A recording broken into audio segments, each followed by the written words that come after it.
गोपालपुर समेत जिलार विभिन्न स्थान में छात्री शिशु महिला होता क्रमवर्धित दुष्कर्म गणदुष्कर्म विरुद्ध में एआईडीएसओ विक्षोभ। गोपालपुर समेत जिलार विभिन्न स्थान में छात्री शिशु महिला होता क्रमवर्धित दुष्कर्म गणदुष्कर्म विरुद्ध में दोषी मानक दृष्टांतमूलक दंड विधान तथा छात्री महिला निरापत्ता और अश्लीलता अपसंस्कृति मद मादक द्रव्यर प्रचार प्रसार बंद करने प्रदान दाबी आज खलिकोट एकक विश्वविद्यालय सम्मुख में एआईडीएसओ गंजाम जिला कमिटी पक्षर विक्षोभ अनुष्ठित हो। एआईडीएसओ गंजाम जिला सभापति निमाई चरण साहू, संपादक नारायण साहू, उपसभापति पपुन साहू, कोषाध्यक्ष किशन कुमार साहू, जिला कमिटी सभ्य कामराज साहू नेतृत्व में विक्षोभ अनुष्ठित होता।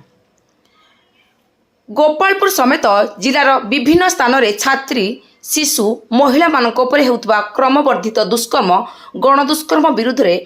दोषी मानक दृष्टांतमूलक दंड विधान तथा छात्री महिला निरापत्ता और अश्लीलता अपसंस्कृति